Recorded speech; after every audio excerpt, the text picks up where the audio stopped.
Яңалыклар чыгарылышы үз ишин башлап җибәрде. Студияда Лилия Гатина алга таба кайбер темалар турында кыскача.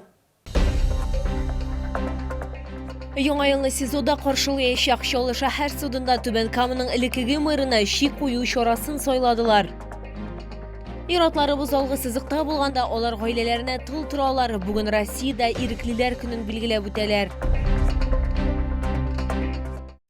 Яңа елны СИЗОда каршылаячак. Бүген Чаллы шәһәр судында Түбән Каманың элекеге мэрына шик кую чарасын сайладылар. Ул мошенниклыкта һәм вазифаи вәкаләтләрен арттыруда гаепләнә. Сүз түләүләр турында барырга мөмкин. Татарстанда хәрби хезмәткә контракт имзалаучы һәр кеше өчен 100 000 сум акча алырга мөмкин булган программа гамәлдә иде. Суд процессында безнең төшерү төркемендә булды.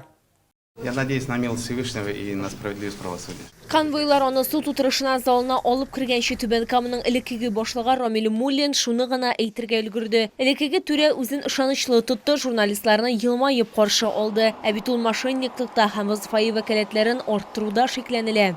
По версии следствия, мэр города Нижнекамска Рамиль Муллин и неустановленные должностные лица Нижнекамского муниципального района Республики Татарстан похитили денежные средства из бюджета исполнительного комитета Нижнекамского муниципального района Республики Татарстан и у РГО ДОСААФ Республики Татарстан, выделенные на оплату по поиску и подбору персонала. Сүз Түбән Кама бюджетынан контрактчыларны җәлеп итүгә юнәлдерелгән акчаларны урлау ихтималы турында бара. Тикшерү версиясе буенча җинаять 2024 елның ноябреннән 2025 елның февраленә кадәр чорда кылынган.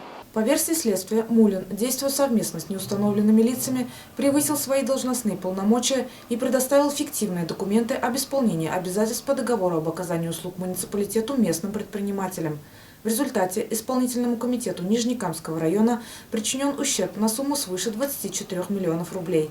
Шундай ук схема буенча ДОСААФ та зыян күргән. Внесли ведомости о предоставлении финансовых средств за услуги по поиску и подбору персонала и рекрутингу, а также акты выполненных работ по договору о оказании услуг. Заведомо ложное сведения о привлечении Ахатовым 129 граждан, после чего похитили денежные средства в размере 11 миллионов 223 тысяч рублей, причинив тем самым ущерб РОГа ДОСААФ Республики Татарстан в размере 11 миллионов 223 тысяч рублей.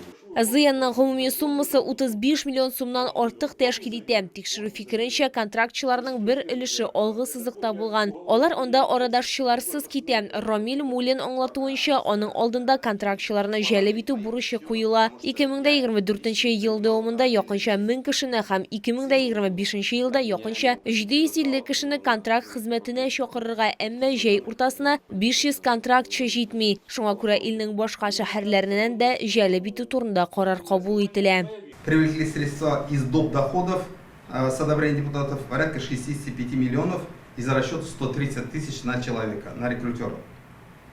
Данную процедуру было поручено реализовать через МБУ «Патриот», так как он был оператором, в смысле по функционально подходил, и ими была подобрана компания, которая могла быть оператором в части работы с рекрутерами по всей стране.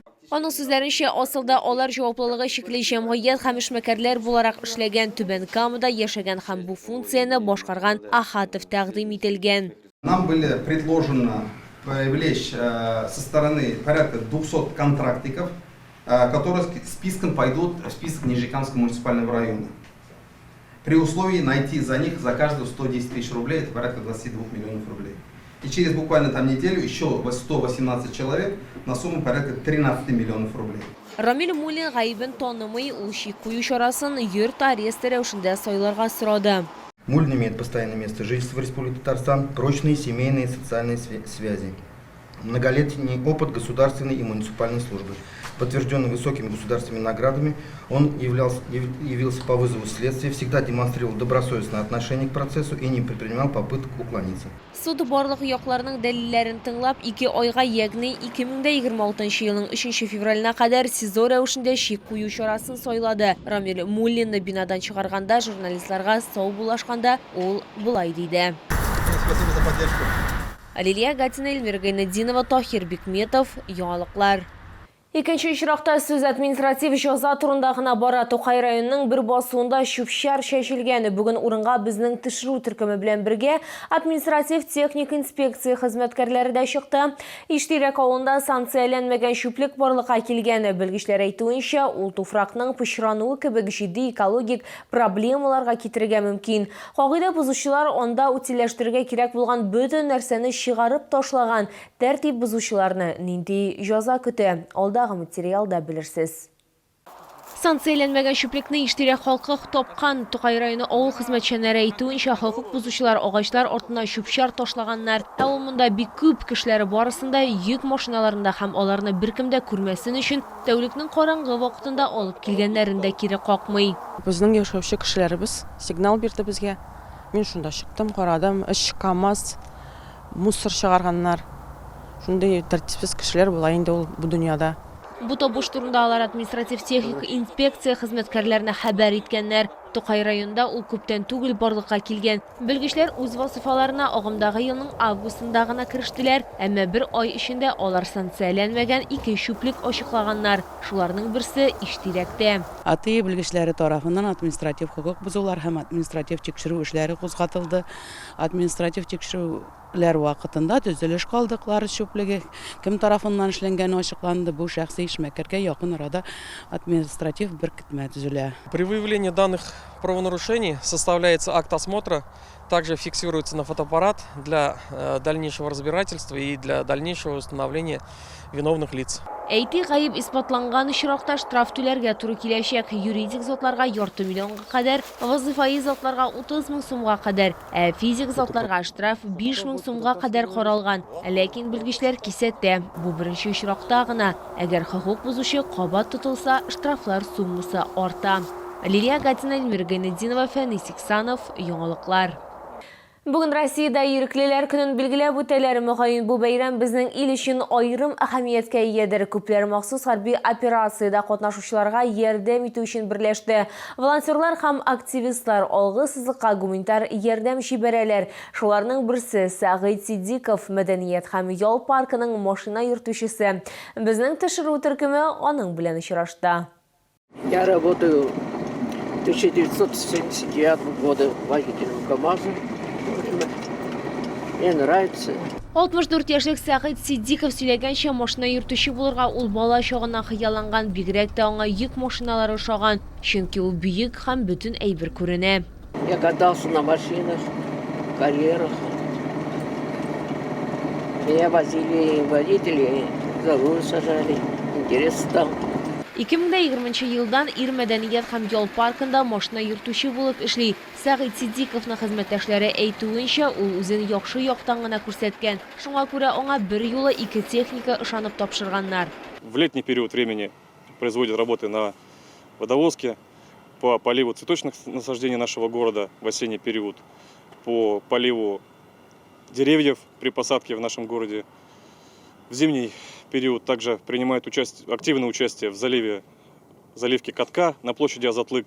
Сәгыйть Сиддиков волонтерлык белән шөгыльләнергә дә вакыт таба. Ул махсус хәрби операциядә катнашучыларга гуманитар ярдәм җыюда катнаша. Ир-ат алгысызлыкка медикаментлар, төрле инструментлар җибәргән. Чиратта ватанны саклаучыларга хәрби бурычларны үтәү өчен кирәкле автомобильне озату. Мин башладым 2022 елдан бирле бурышам. Медикаментлар ибәрдем. Ашкычлар, инструментлар. Аның керткән өлешен хәрби хезмәткәрләр дә бәяләгән. Шуңа күрә Сәгыйть Сиддиковка фронтка ярдәм иткән өчен медаль һәм рәхмәт хаты тапшырылды. Благодаря вашим действиям и вашей помощи очень много зависит там. Помощь, тем более поддержка из дома намного сильнее, чем другая поддержка, по-другому говоря. И хочу выразить огромную благодарность. 22 елдан ноябрь айынан инде Сагитовой безнең менә электән күннән беләм инде беренче заявка килгән малайлардан шул медикаментларга, инструментларга очень нык тырышып инде булышам. Давай нәрсә белән булышырга.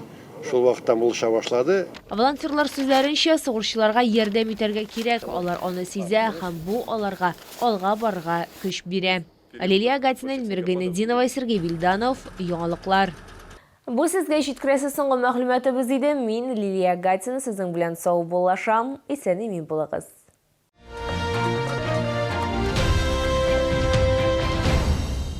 Шалы, встречай свежие камчатские деликатесы от производителя. Королевский лосось, красная икра, царская рыба. С 8 по 13 декабря. ТЦ Грин, остановка Глобус.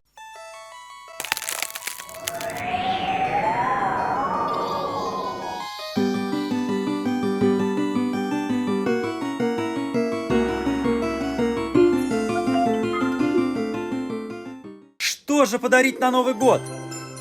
Интересные подарки в чайном дереве, алтайские презенты, боксы с чаем и сладостями и подарки для здоровья. Покупайте в чайном дереве, ТК 105 Новохитово, 1-й этаж.